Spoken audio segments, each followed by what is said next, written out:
When you think of Confucius, what comes to mind? Probably things like order, rules, social harmony, right? But what if I told you that was just the beginner's guide? What if the stuff we all know was just the surface? Well, we're about to dive into a text that claims to be his final secret teachings, the stuff he only shared right at the very end. I mean, just let that sink in for a second. This is Confucius, one of the most famous thinkers ever. And he's saying, okay, now that nobody's listening anymore, I can finally tell you the truth. It's a jaw-dropper, right? It implies that for his whole public career, he was holding back. This one quote from his very last year just blows the doors wide open to a totally different side of his philosophy. It's not about what he said, it's about what he was finally free to say. So you've got to be asking, where on earth did these teachings come from? Well, the story behind the text is almost as wild as the ideas in it. This isn't just some dusty old book. It's more like a lost treasure, a message in a bottle that was hidden for centuries. Apparently, this manuscript was found at a remote mountain monastery. It was written down by one of his closest disciples, Zeng Shen, who was told to lock it away.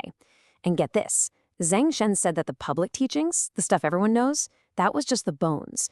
This text, he said, this is the marrow, the living, breathing heart of his master's ideas, especially from that final quiet year. Okay, so this is the key idea right here. The whole text is built on this premise that Confucius basically had two levels to his teaching. There was this stuff for the general public, and then there was the real deal for the inner circle, for the people who were ready for something deeper. And you can see the difference pretty clearly. The public stuff was all about the outer forms, rituals, how to act right, keeping society running smoothly. He had this great analogy. When a house is on fire, you don't give a lecture on architecture, right? You just yell water. But the hidden teaching, that was the architecture. That was for his disciples. It was all about the inner meaning, this idea of the way, or tian, and really, the nature of reality itself. So you might be thinking, why hide the good stuff? Was he being some kind of elitist? But the text explains it with this really powerful metaphor. It wasn't about being exclusive, it was about being ready. He saw every person as a vessel, and he would only pour in as much wisdom as that vessel could actually hold. If you pour too much, it just spills, right? It's wasted. So the really profound stuff, that was for the people whose life had shaped them, deepened them, and made them ready to receive it. Okay, so with that foundation laid, we get to what is, for me, the most mind-bending part of the whole thing. This is where Confucius takes two huge concepts we think we understand, heaven and the self, and he just flips them completely on their head. So for most of history, people thought of heaven or tian as, a god or a place up in the clouds. But in these last teachings, nope. Confucius says heaven isn't out there somewhere. It's in here. It's the natural order, the pattern inside everything.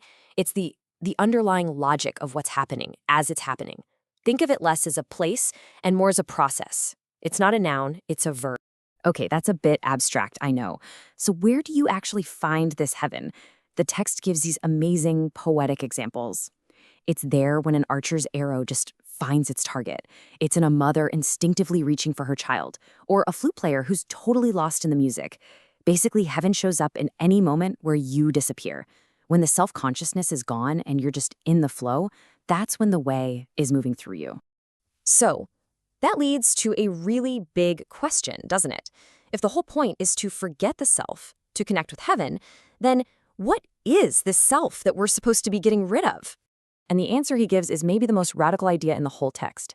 He says the self, it's not a thing. It's not this solid little nugget inside you. It's more like a crossroads.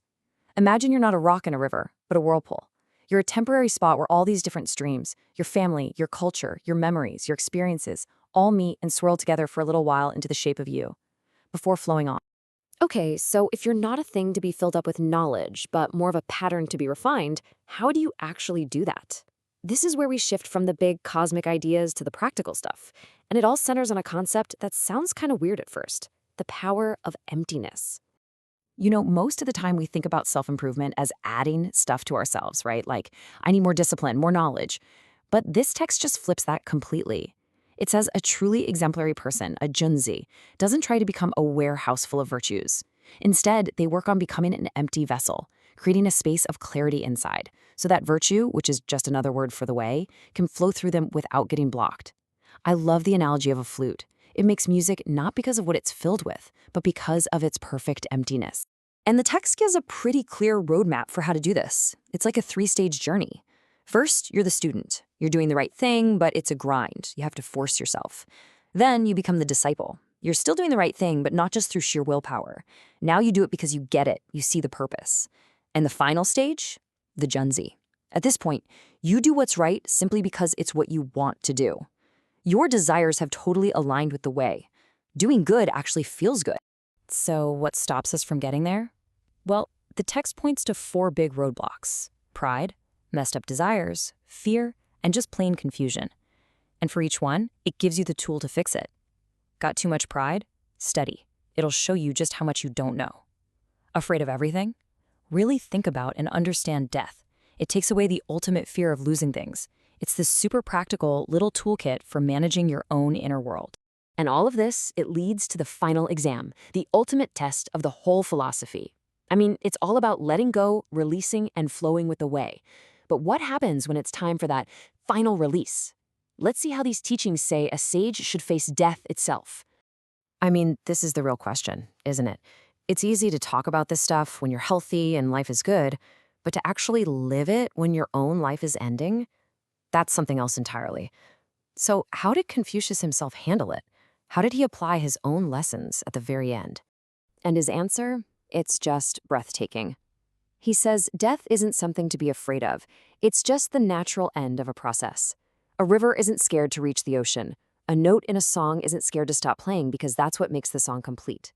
Fear, he says, only comes from this illusion that you're a separate thing, that you stand apart from the music, trying desperately not to fade away. And the very last words in the text are these: the note is fading, but the music goes on. Wow. It just perfectly sums up everything, doesn't it? The self as just a temporary pattern, the way continuing forever, and death, not as this terrifying end, but as a peaceful return to the whole. And it really leaves you with something to think about, right? If we're all just notes in some grand cosmic song, how does that change the way we should play our own brief little part?